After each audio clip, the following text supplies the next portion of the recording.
صلی اللہ علیہ وسلم نے ارشاد فرمایا، لوگوں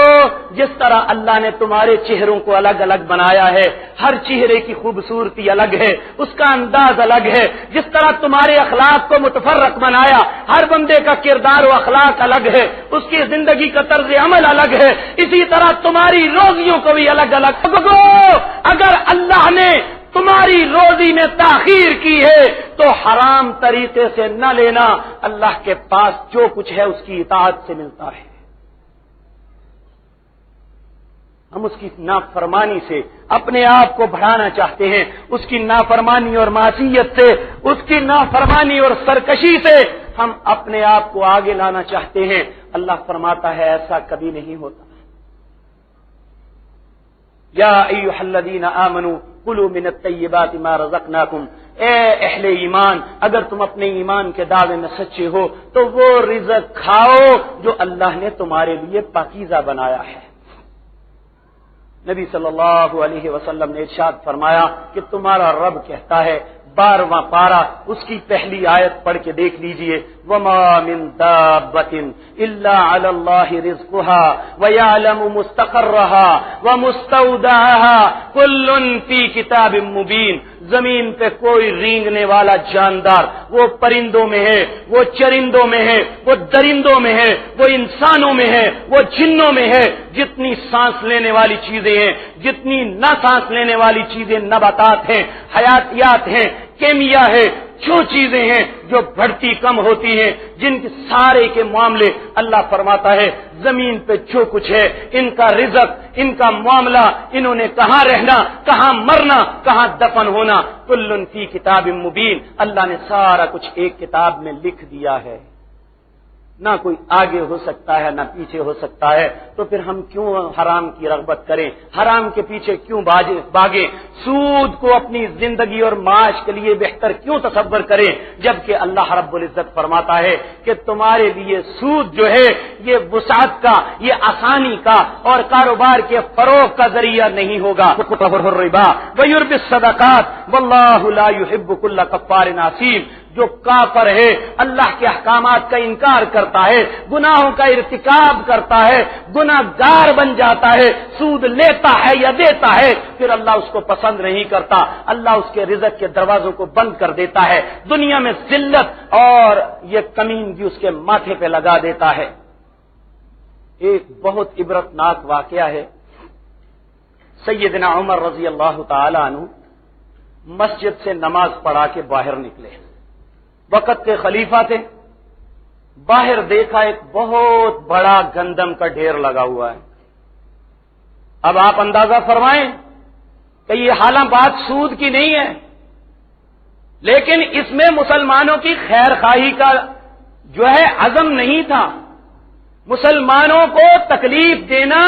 اور ان کے لیے گرانی پیدا کرنا مقصد تھا۔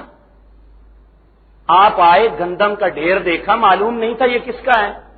یہ تو معلوم تھا کہ یہ کسی نے بیچنے کے لیے لگایا ہے۔ آپ نے اس گندم میں ہاتھ ڈالا،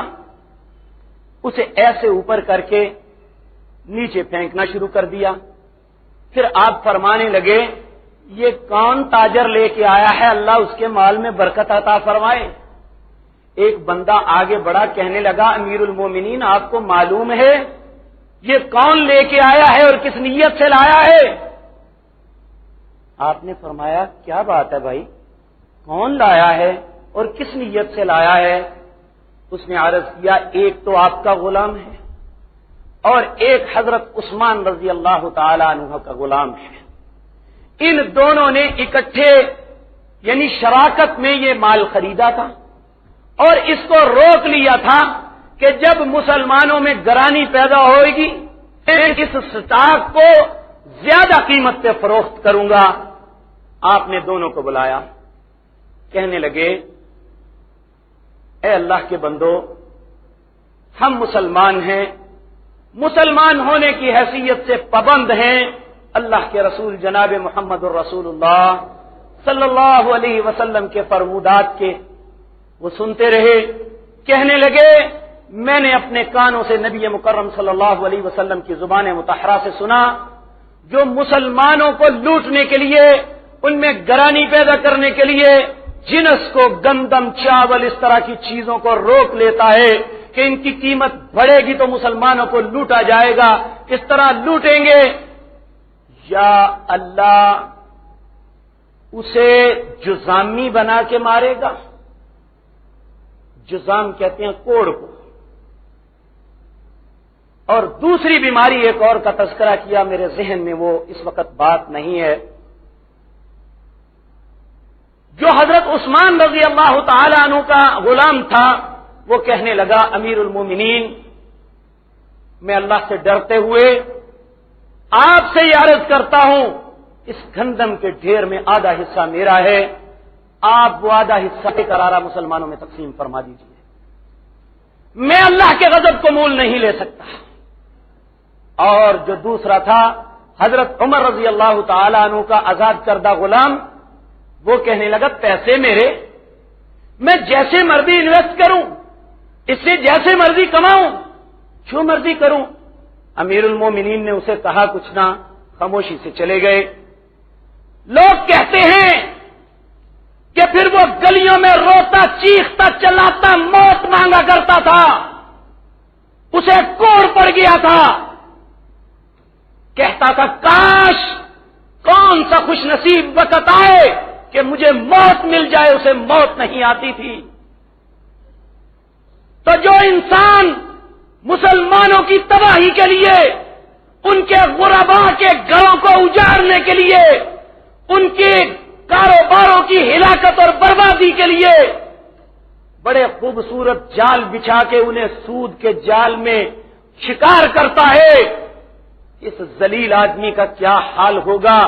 یہ دنیا بھی اپنی نظروں سے بے شمار لوگوں کو دیکھتی آئی ہے اور دیکھتی رہے گی۔ اگر کسی کے ساتھ معاملہ نہیں ہوتا تو یہ یاد رکھیں، اللہ رب العزت فرماتا ہے فَإِنَّ لِلَّذِينَ ظَلَمُوا ذُنُوبًا مِثْلَ ذُنُوبِ أَصْحَابِهِمْ، جس طرح ان کے ساتھی پہلے لوگ اپنے ظلم کی وجہ سے پکڑ سے نہیں بچ سکے، ان کا حشر بھی ان کے ساتھ ہوگا۔ وَمَا تَسْتَعْجِلُونَ، اے دنیا کے لوگوں تم جلدی نہ کرو، اللہ کو معلوم ہے کہ انہیں کب پکڑنا ہے۔ اور بات یاد رکھیں، اس وقت دنیا میں سب سے بڑے دو ادارے ہیں، ورلڈ بینک اور IMF۔ پوری دنیا کے ترقی پذیر غریب ممالک کا خون چوس گئے ہیں یہ لوگ، ان کی آبادیوں کو برباد کر دیا ہے، ان کی معیشت کا بیڑا غرق کر دیا ہے، اس کے باوجود دونوں ادارے خسارے میں جا رہے ہیں۔ اگر پیسے کے ساتھ پیسہ آنا ہوتا، اس کے ساتھ وسعتیں ملنی ہوتی، تو آج IMF اور ورلڈ بینک جیسا امیر کوئی ادارہ نہ ہوتا۔ ان کی بنیادوں کو کھڑا کرنے کے لیے بھی دنیا کے مختلف ممالک، مختلف سرمایہ دار جو اس نظام کو سہارا دے رہے ہیں، وہ ہر سال کھربوں روپے خرچ کرتے ہیں کہ ان کا ڈھانچہ نہ گر جائے۔ اپنے پاکستان کے بینکوں کو دیکھ لیجئے، کون سا ذمہ دار ہے، کون سا کاشتکار ہے، کون سا دکاندار اور صنعتکار ہے جس سے سود کی وجہ سے انہوں نے ان کی فیکٹریاں، ان کی زمینیں، ان کی دکانیں برباد نہ کی ہو؟ کون سا بینک ہے جو آج منافع میں جا رہا ہے؟ بتاؤ تو صحیح۔ کون سا سود لینے والا ہے جس نے سیونگ اکاؤنٹوں میں اپنے پیسے انویسٹ کیے ہوں اور ان کے گھر میں روٹی آسانی سے چل رہی ہو؟ مجھے بتاؤ تو صحیح۔ جس چیز کو اللہ نے حرام کیا ہے، یمحق اللہ الربا، یمحق اللہ الربا، اللہ سود کو گھٹاتا ہے، اسے برباد کرتا ہے، ویربی الصدقات، خیر خواہی کو بڑھاتا ہے، خیر صدقات کو آگے چلاتا ہے، اس کی وہ آبیاری کرتا ہے، ایسے لوگوں کو وہ دنیا میں معاشی طور پہ مضبوط کرتا ہے جو اس پہ توکل کرتے ہیں، جو اس سے ڈرتے ہیں، اس کے معاملات کو اپناتے ہیں۔ وَمَن يَتَّقِ اللَّهَ يَجْعَل لَّهُ مَخْرَجًا وَيَرْزُقْهُ مِنْ حَيْثُ لَا يَحْتَسِبُ وَمَن يَتَوَكَّلْ عَلَى اللَّهِ فَهُوَ حَسْبُهُ إِنَّ اللَّهَ بَالِغُ أَمْرِهِ اللہ اپنے معاملے میں بالغ ہے، پورا اسے کنٹرول ہے، وہ اپنے معاملے کو کیسے چلانا ہے اسے سب معلوم ہے۔ لوگوں، ہم اللہ کے معاملے میں کبھی دخیل نہیں ہو سکتے۔ اللہ اگر کسی چیز کا ارادہ کرے تو ہم اس معاملے میں کبھی بھی دخل نہیں دے سکتے۔ اسی طرح ایک سود کا نیا معاملہ، یہ گولڈن کی کے نام سے، اسی طرح ایک سود کا معاملہ